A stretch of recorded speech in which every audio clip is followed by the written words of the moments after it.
नेकी और बेसुकूनी के हवाले से गुफ्तगू करते हुए हज़रत वासा बनी वासा फरमाते हैं, हम बाज़ औक़ात नेकी के नाम पर बेसुकून हो जाते हैं। मैं तो नेकी के लिए मस्जिद बना रहा हूँ, इसके लिए ईंटें दरकार हैं, गारा चाहिए।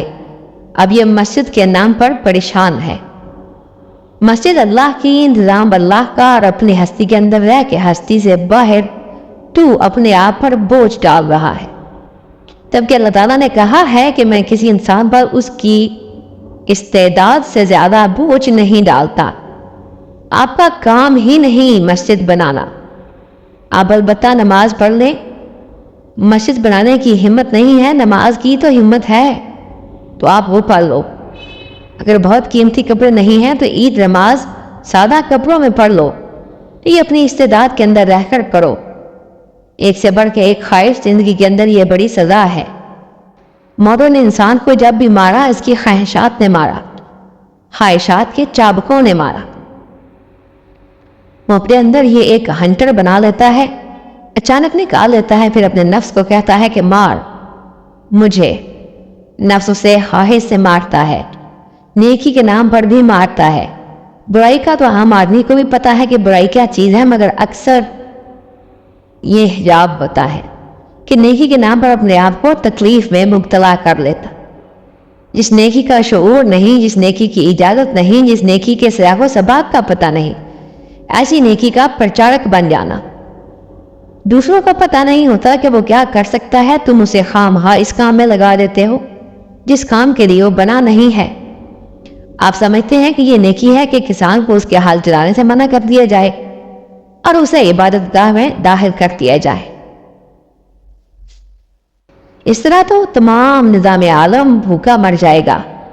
आपने कितनी तबलीग की है, मगर जो हल चलाने वाला है उससे पूछो कि क्या आप लोगों तक कलेमा पहुंचा है। आप सुबह शाम तबलीग करते हो, लाउड स्पीकर बजाते हो, लेकिन ये पूछो कि हमारे यहाँ लोगों में से किसी को दुआए कनूत आती है? किसी से पूछो कलमा नंबर 4 या 5 आता है?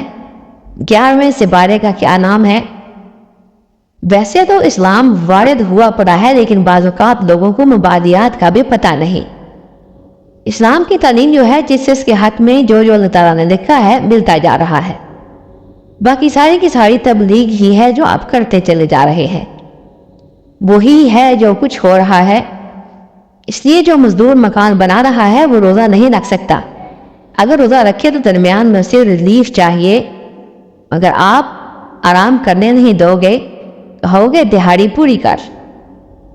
मतलब ये कि आप रोज़े की इज्जत करो और कहो चूँकि रोज़ा है लिहाजा तुम्हें दिन के पैसे मिलते रहेंगे, रमज़ान शरीफ में तू इतना काम न कर। वो रोज़ा रखता है या नहीं रखता, आपने ये कहना है कि मैंने अपना काम पूरा लेना है।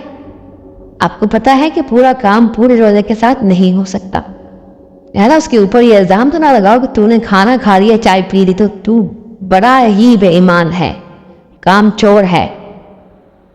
तुम मजदूर को कभी कहते हो रोज़ा खोर है, कभी कहते हो तू काम चोर है, तो आपको सुकून किधर से मिलेगा? सुकून यह है कि पहले आप लोगों की कैफियत पहचानो, फिर अपनी कैफियत पहचानो। अगर एक ऐसी ख्वाहिश पैदा कर दी जाए जिसका ताल्लुक दुनिया से न हो, लेकिन आकबत पूरी हो, तो ये सुकून है। मसलन हज की ख्वाहिश हो, मैंने पहले भी बताया था कि जिस आदमी में हज करने की ख्वाहिश शिद्दत से है उसका हज हो गया। पुराने ज़माने में लोग कहते थे मैं यहाँ हूँ आप वहाँ हैं, मदीना में मदीना टूर है, हिंद की सरजमीन है, मेरे मौला आप बुला लो मुझे। यानी कि वो जो ख्वाहिश है, ख्वाहिश बजाते खुद काबा है, वो खुद एक नेकी है। नेकी की ख्वाहिश पूरी न हो तो भी नेकी है। ये अल्लाह करीम का बड़ा एहसान है कि नेकी ख्वाहिश में आ जाए तो नेकी कहलाती है, और बदी ख्वाहिश में आ जाए तो बदी नहीं कहलाती, बल्कि बदी हो जाए तब बदी कहलाती है। अगर बदी अभी ख्वाहिश में है, अंदर से टूट फूट जाए तो सज़ा नहीं है, और नेकी ख्वाहिश में आ जाए तो नेकी होगी।